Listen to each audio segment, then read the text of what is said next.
Hello, good people. Welcome back to yet another video here at your favorite channel of your choice, Saint TV. Uncle Saint is my name. Yes, as always, chanzwa chamai venyu chigotwa mana mama vazhinji vanoziva zvakanyanya kuti aiwa isusu ibasa redu kunge titinopusha vane zvavari kuita zviri kurira, kwete vane zvavari kungoita chete zviri kurira zvese. Aiwa ibasa redu kunge titinozvipusha. But chekutanga, if you are watching us for the first time on YouTube, I kindly ask you to subscribe, turn on your notification bell so that every time we upload a video you'll be notified. Also, don't forget to follow us on our Facebook page, Rakanzi Iro Saint TV. On TikTok, our TikTok account is growing day by day.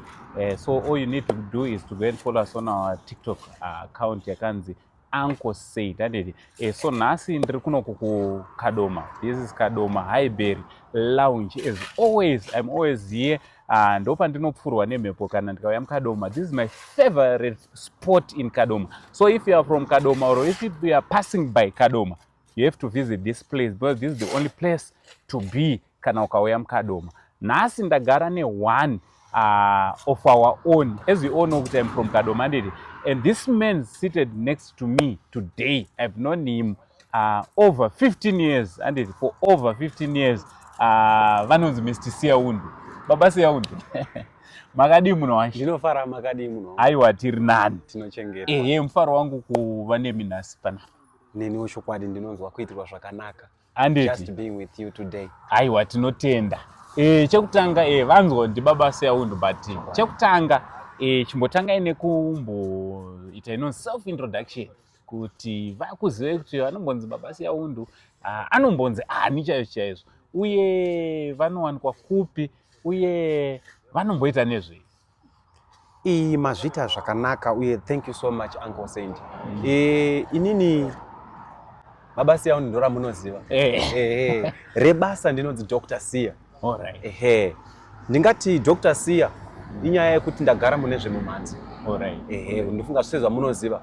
Asi inyaya yekuti tanga satazikanwa. Alright. Nevakawanda. But in actual fact, basa rangu chaiko ndiri mune zvemumanzi. Alright. Gospel music. Saka Dr. Sia vamanzwa vamanga vachinzi Baba Siaundu. Dr. Sia muimbi wenziyo dzechitendero kana kuti gospel music. Ini ndinofarira kuti ndiiti the Christian gospel music. Nokuda kwekuti rese igospel. But kana takazenge takunyanya specify tinobva tati isusu Christian gospel music. Saka ndiri muimbi wenziyo dzechitendero chechikristu. Alright. Saka ndingati ndo basa rangu. Zvekuimba izvi makazvitanga rini, gore ripi? Chii chakakuinspire kuti munge muri munozochuza zvekuimba? Despite the fact, sorry ndiri kutaura nemurume uyu ndomuziva before zvese zvanini. Despite the fact kuti imimi by profession you are a what? You are a teacher. Muri mudzidzisi. Zvekudzidzisa izvi ndokubasa. Zvekudzidzisa kunyanya zviri technical. Yes. Zvemibato yemaoko. Zvinosanganisira nezvekuridzawo zvekare. Makazvitanga rini? Makanzwa rini inspiration kana calling yekuti aiwa pangu ndepapo? Ndingati mubvunzo wakanaka. Ini ndakatanga kare. Alright. Ndingati ndakatanga calling iyi yakauya ndi muevangelism program. Ndaiparidza. Alright. Ndaiparidza ndichiimba kuma rural areas chaiko ndaitofamba nechiya chinonzi vamwe vanoziva chinzi korostina. Alright. Kana kuti accordion. Saka ndo yandaifamba nayo ndichitoridza iyo iya maraini. Alright. Ichi chekudhonza uchibaya. Saka ndairidza inonzi one man band. Alright. Saka ndaitofamba ndichiridza ichocho ndichiparidza. Alright. Ndaitoti ndikasvika mucommunity ndotorova ichocho uyai mose tinamate vanhu votoungana ndotoparidza ipapo. Alright. Saka ndingati basa rokuimba Mwari vaitoramba vachivandudza. Munguva yandaitoita izvozvo yaitova hands on patime yandaitoita izvozvo. Saka ndakabva ndanyanya kupinda zvekare mune zvekuridza. Ndairidza maflutes, ndaitoridza accordion yaine flute ndakabata zvese nguva imwe chete. Uku muchirova uku ndichitorova kana ndamisa flute ndotanga kuimba. Saka ndakazopinda mukuparidza zvakanyanya kushumira shoko raMwari sezvamunoziva. Saka imomo ndo makabva mabuda mukunyora nziyo ndakuti ko iri shoko randiri kuparidza ndikariisa munziyo zvekare rinogona kugamuchirwa nevakawanda uye kwakasiyana siyana ndinogona kuparidza kuvanhu vakawanda nguva imwe chete. Alright.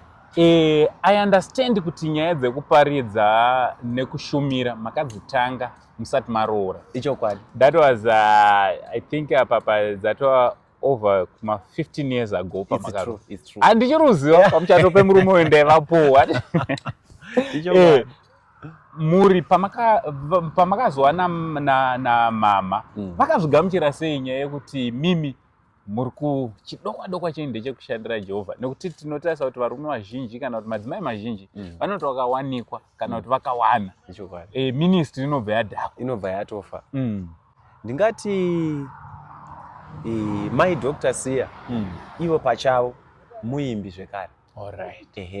Muimbi ndakatowanawo zvekare naivo vane chipo mavari chokuimba, vainge varitori mupraise and worship team kwavaipinda vasati varoorwa. Saka tichizosanganawo ini chinhu chekutanga chandakatovaudza tichiri mukomana nemusikana, handina kuvavanzira, ndakatovaudza izvozvo kuti inini Mwari wakandidanira kuti ndishumire Mwari. Ndichashumira Mwari kuburikidza nokuimba, ndichashumira Mwari kuburikidza nokuparidza. Saka zvinhu zvavakatouya vachitoziva kuti ndo zvandiri, kuti ndo nyaya iripo. Saka vakatongouya kuzokomplimenta imiwo nekurutivi rwavo muchivasapota ivo vachikusapota. Ichokwadi. Alright. Pari zvino mune zvamuinazvo ndaichingwa manzi uri kunaka zvisingaiti. Ichokwadi. Manzi uyu vanhu chekutanga vanouwana papi tisati tataura zvizhinji nezvemusic? Mumanzi uyu vanouwana paYouTube channel yedu yakanzi Sia Music Live hashtag inowanikwa ipapo. Tirikuwanikwawo zvekare paFacebook, vanokwanisa kutiwana vakatsvaga yakanzi The Gospel Commission. Gospel Commission Band ndo patiri ipapo. Tinobatika zvekare paWhatsApp ndiri kuwanikwa ndiripo. Namba dzavo ndo dzabva dzabudapo.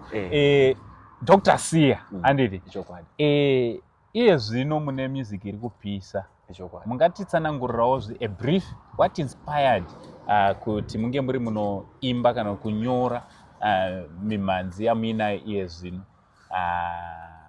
uye ndekapi kari kunyanya kuitira zvakanaka imimi semunyori?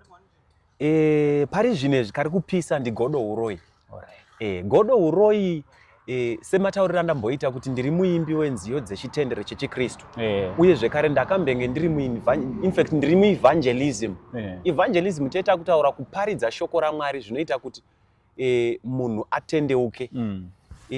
Saka ipapo manyorera angu nziyo mukatarisa uye nemaridziro angu muchaona kuti ine ka element kechiredzo kekuti munhu anoteerera achinakidzwa nemagitare.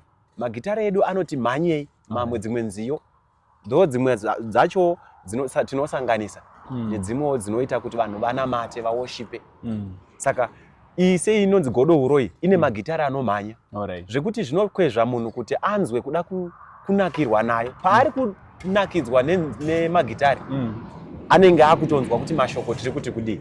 Kamba aka anonzi Godo Uroi ndakapinda muimba yaJosefa yaJacob. Mumba maJacob ndokubva maita vana varimo, mune vakaita mabrothers, pane 12 brothers. Pa12 brothers ipapa vakomana vakaberekwa semaziviro atinoita, tinoberekwa tine zvipo zvakasiyana siyana mukomasaidi. Asi muchaona kuti tinopedzisira takuita inonzi scramble kana kuti fighting pachipo chimwe chete. Mwari vanopa zvipo zvakasiyana siyana kuvana vevanhu, uye takandodai imimi zvemukatotarisa zvamuri, handingagone kutoti ndoda kuti ndive inini mukoma saint. Ndo panotanga kuita dambudziko ipapo, nokuti muchaona kuti ndichatanga kuvenga imimi, nokuti imimi kana makuzviita zvamakadanirwa munozviita nemwoyo wese, uye ndo zvamakavinga panyika. Mwari anoisa ropafadzo yake pamusoro pazvo. Saka ndo panoita dambudziko ipapo. Vakawanda vanopedzera vakuti dai ndanga ndava samukoma Saint Alright. kana kuti dei ndava ini Dr. Sia. Kamba aka kanotoadresa kunyangwe ridambudziko riya randaimbodzwa vamwe vaimbi vachitsiura nyaya yemuronda tsimba. Alright. Kuti munhu anopedzisira akuimba zvinoda kundofanana nanhindi chaiye nemo. Hani munoona. Saka tiri kuti godo huroi. Alright. Tarisa uone kuti Mwari vakakupa chipo chipi. Alright. Woshanda ichocho. Joseph achiberekwa, baba vamugadzirira koti, aita favor yaaitirwa nababa. Madzikoma ndokutanga kubatikana nazvo. Alright. Ndokutanga kumurongera zano rekuda kumuuraya. Vakasvika pakumubata, munoziva kana ruvengo rwakora runosvika parunobvisa chinonzi ukama. Chinobviswa chese kosara pava neruvengo chete. Ndo zvakaitika paupenyu hwaJoseph. Alright. Zvikasvitsa pakuti vamukande mugomba. Intention yavo yaitori yekuda kumuuraya. Saka ndo patakati tingaberekwa pamwe chete vakoma. Tingakura pamwe chete. Kana kufuka jira rimwe chete. Kana kudya mundiro imwe chete. Kana kuyamwa zamu rimwe chete. Asi marongero aMwari akasiyana. Ipapo mwiri ipapo ka ndakuda kutombokudenai anditi mutombotipawo verse 1 yenziyo yatiri kureva nekuti izvozvo ari kuti nziyo nemashoko akanaka kudai ndingatofara kuti ndibva ndatokupai script yachona kuti yakabva papi. Alright. Kuti munyatsoziva kuti alright kana tichitaura nenyaya yezvegodo iyi kana kuti takainyora noti vamwe vakawanda vanopedzisira vakunetseka kuti muimbi kana achinge achinyora, inini manje ndinonyora nziyo dzangu dzichibva pakuverenga shoko raMwari. Patinoverenga shoko raMwari paya ndo patinobva tatowana mharidzo yatinotora. Hatiise iri mharidzo yakangodaro iri raw, nokuti zvinoomera vanoteerera kuti vanzwe. Iri kubva paGenesis chapter 37 verse number 3 to 4. Ipapo munonzwa chinzi, now Israel loved Joseph more than all his children because he was the son of his old age. Ani munoona manje. Saka mukaramba muchiverenga ipapo, and he made him a distinctive long tunic sleeve coat yaakagadzirirwa nababa. Saka izvozvi Mwari vanogona kukufevhai, vagokupai chipo chakasiyana nevamwe, asi izvozvo zvigogona kurwadza mumwe agotadza kunzwisa kuti aiwa takatosikwa takasiyana. Ini chiregai ndinamate nditsvage kuti Mwari vakati ndiri wechii, changu chaicho chii. Zvakakosha kuziva kuti chipo chemunhu chiri pai. Saka kambo kari kubva pana Genesis chapter 37 kubva pavhesi ya3 to 4. Imharidzo yakatodaro neinterpretation yayo. Alright. Saka ndo patiri kuda kubva tapedzera ipapo. Ndoda kuti ndivasiye vachirova mangoma nditi baba, thank you very much. Mwari wekudenga vakuitire zvakanaka pamanzo yenyu upfurire mberi. So all you need to do is to go and subscribe on his YouTube channel and follow him on all his social media handles. Ndo ataisa pa screen apo. Imiende munowatsvaga, go and support him. This is my brother. I've known him for makore akawanda vachingoshumira Mwari, nanhasi vari kungoshumira Mwari. Aiwa, Mwari wekudenga vakuitire zvakanaka. Dr. Sia. Chokwadi. Thank you so much mukoma Saint. Thank you so much. May God richly bless you. Nemiwo muropafadzo. Kwatiri iropafadzo kukuwana iko. Muende mberi. Tinogamuchira. Alright. Mira ipapo munzwe zvinoti.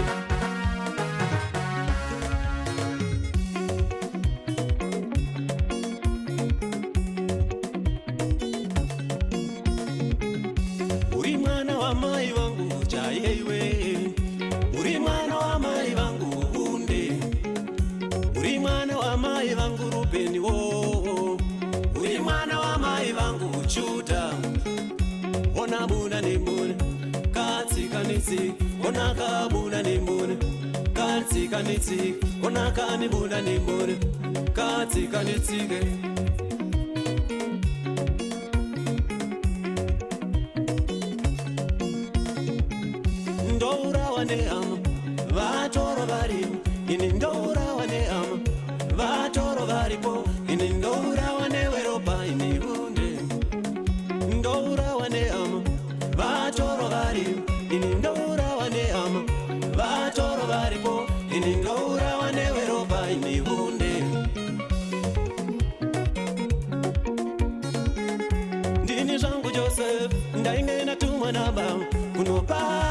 vakoma vangu zvekudya kumakwai vakoma vandirongera ndini zvangu chose ndainge ndatumwa nababa kunopa vana mukoma zvekudya kumakwai vakoma vandirongera